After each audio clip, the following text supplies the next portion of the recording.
Hi అండి, welcome to ఆశ్రామిన vlogs. ఈరోజు చిన్న చేపల కర్రీ అండి. అంటే అర్జున్లు తీసుకున్నాను. అంటే అర్జున్లో చిన్న చేపలు అండి. టేస్ట్ చాలా బాగుంటుంది.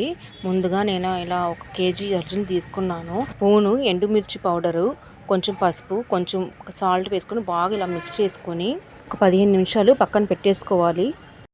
తర్వాత ఒక బౌల్ తీసుకొని ఒక 4 నుంచి 5 టీ స్పూన్ అంటే ఆయిల్ కొంచెం ఎక్కువ వేసుకున్నాను.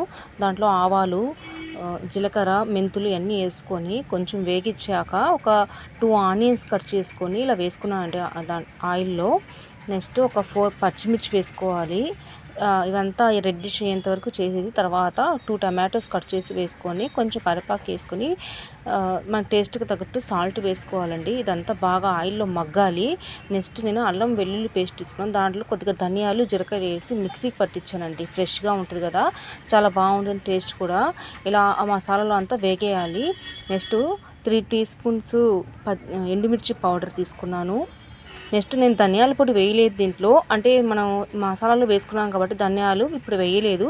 కొంచెం పసుపు వేసుకొని ఆ కర్రీ అంతా ఆయిల్లో మిక్స్ అయ్యేలాగా చేసుకున్నాను. నెక్స్ట్ చింతపండు రసం తీసుకున్నాను. అంటే మనకు పులుపుకు తగ్గట్టు వేసుకోవాలి, చూసి వేసుకుంటూ ఉండండి పులుపు కూడా.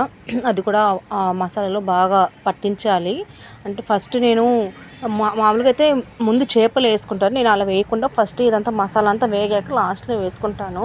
చూడండి, దానికి తగ్గట్టు అంతా మసాలాలు వేగాక వాటర్ వేసుకున్నాను. వాటర్ కూడా చూసేసుకుని నేను 1 గ్లాస్ వాటర్ వేసుకున్నాను. అంటే మనకు గ్రేవీ లాగా ఉంటుంది కర్రీ కూడా, పల్చగా లేకుండా. మనకు పల్చగా కావాలంటే వాటర్ ఎక్కువ వేసుకోవచ్చు.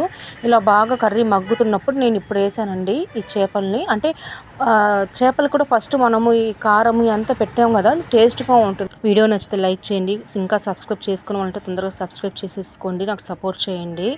చూడండి, కర్రీ అనేది బాగా మగ్గుతుంది. ఇలాంటప్పుడు కర్రీని స్పూన్తో కలపకూడదు, అంటే చేపలు కూడా విరిగిపోతాయి అలా చేస్తే. జస్ట్ ఊరికనే అలా చేసి వదిలేయాలి. నా కర్రీ అనేది ఇంకా పల్చగా ఉంది.